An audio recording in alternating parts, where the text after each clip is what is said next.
अब बात प्रधानमंत्री नरेंद्र मोदी की करते हैं। प्रधानमंत्री नरेंद्र मोदी इस वक्त सूरत में हैं। सूरत को आज उन्होंने डबल गिफ्ट दिया है। पहला गिफ्ट तो सूरत एयरपोर्ट पर एक अंतर्राष्ट्रीय टर्मिनल के उद्घाटन के जरिए दिया गया और दूसरा बड़ा गिफ्ट डायमंड बोर्स का उद्घाटन। ये डायमंड बोर्स वर्ल्ड क्लास है, हाईटेक है। डायमंड बोर्स के उद्घाटन से पहले प्रधानमंत्री मोदी ने नए एयरपोर्ट टर्मिनल का भी तोहफा दिया। ये दोनों ही तस्वीरें इस वक्त आपके सामने हैं। ये उस वक्त की तस्वीर जब डायमंड बोर्स का उद्घाटन करने के लिए प्रधानमंत्री नरेंद्र मोदी पहुंचे। इसका लोकार्पण कर दिया गया है। सूरत डायमंड बोर्स इस वक्त ये आप जो पट्टिका है वो देख रहे हैं।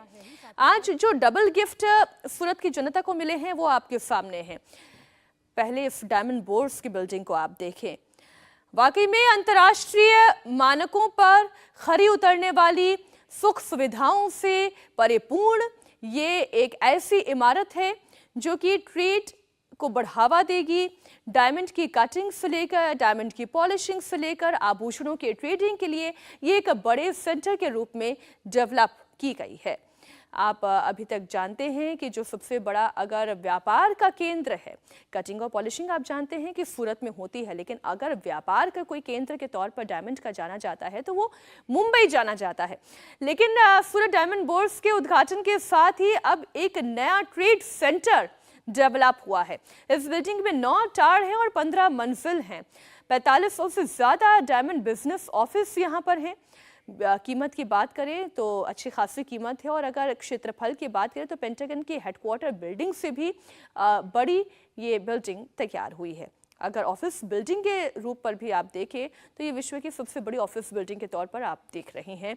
वाकई में ये बेहद खास मौका सूरत वासियों के लिए, गुजरातियों के लिए, और सिर्फ केवल हमें एक क्षेत्र में ही इसे जोड़कर क्यों देखें, भारतवासियों के लिए आज वाकई में गौरवपूर्ण तस्वीर, जहां एक ऐसे ट्रेड सेंटर का उद्घाटन हुआ है, डायमंड बोर्स का उद्घाटन किया गया है, जहां पर डायमंड की कटिंग से लेकर पॉलिशिंग, ट्रेडिंग, आभूषणों के लिए एक बड़ा सेंटर डेवलप हो गया है।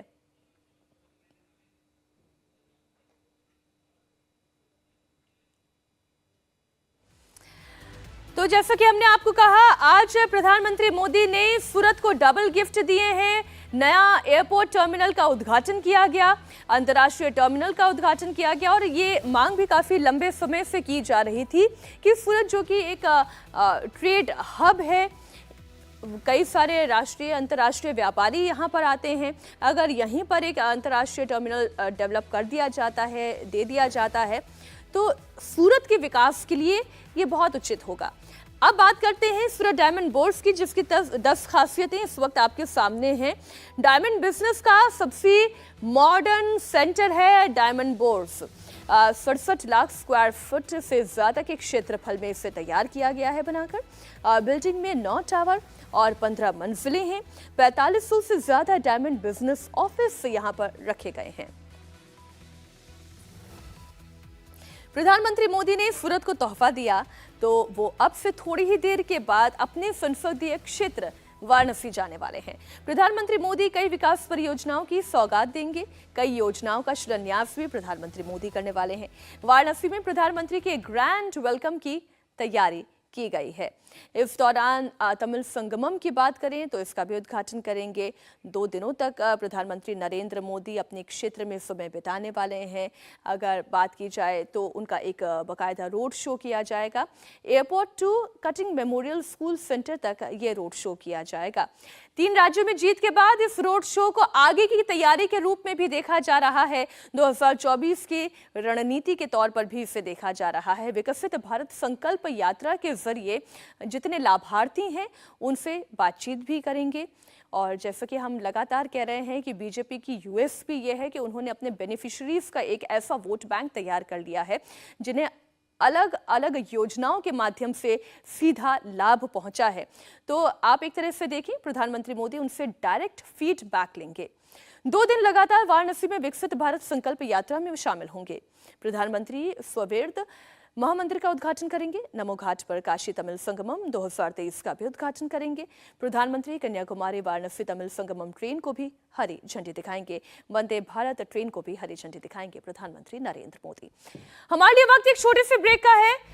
आप कहीं मत जाइएगा, हमारे संवाददाता पवन नारा काशी में ही मौजूद है। उनकी एक रिपोर्ट भी हम आपको दिखाएंगे किस तरीके से काशी भी सजकर तैयार हो गई है प्रधानमंत्री नरेंद्र मोदी के स्वागत के लिए, जहां पर अगले 26 घंटे अगर हम कहें तो प्रधानमंत्री बिताने वाले हैं। अलग अलग कार्यक्रमों में वो शरीक होने वाले हैं, लोगों से मुलाकात करने वाले हैं।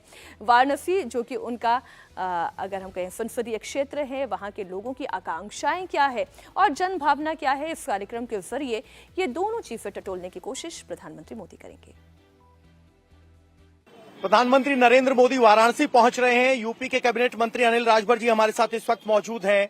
प्रधानमंत्री का आगमन है, यहां आते हैं तो वो प्रधानमंत्री कम और यहां के सांसद ज्यादा होते हैं। अब की बार की यात्रा अलग कैसे? बिल्कुल अलग है। आप देखिए, विगत दिनों जो चुनाव संपन्न हुए हैं, मोदी जी की गारंटी के नाम पर जनता ने इतना अपार समर्थन किया है। एक तरीके से एक महाविजय भारतीय जनता पार्टी को मिली है और उस महाविजय के महानायक का आज आगमन काशी की धरती पर हो रहा है। वो अपने काशी आ रहे हैं, अपने संसदीय क्षेत्र में आ रहे हैं। काशी के लिए तो हमेशा से ये सौभाग्य का विषय रहता है जब भी उनका आगमन होता है। काशी दिल खोल कर अपने नेता का अभिनंदन करती है, उनका स्वागत करती है। आज उसी तर्ज पर आप देखेंगे कि इस बार तो कुछ विशेष ही उत्साह देखने को मिल रहा है।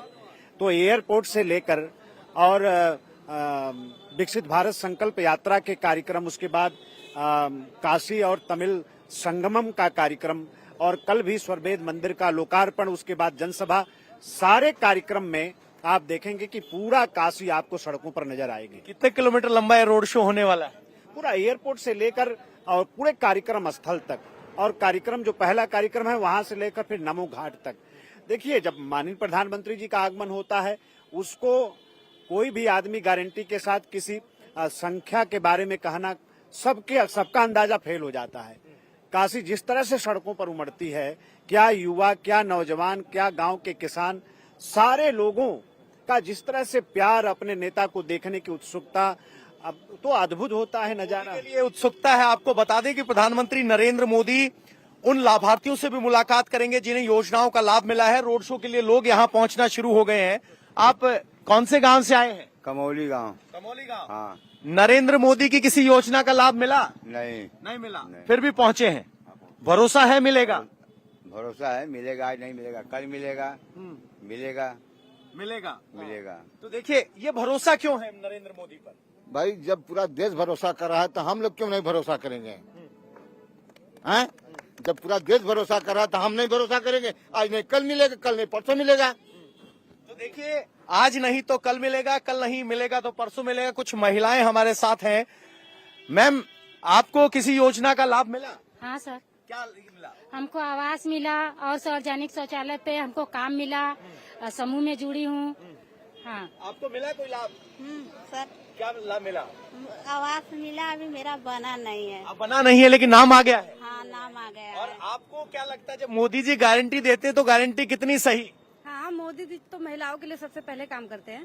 काम करते हैं। महिलाओं को सबसे आगे ला दिए हैं मोदी जी। हम तो अच्छा, यही तो जब प्रधानमंत्री नरेंद्र मोदी कहते हैं कि महिलाओं की हिस्सेदारी, भागीदारी होनी चाहिए, तो उस बात में कितना भरोसा झलकता है?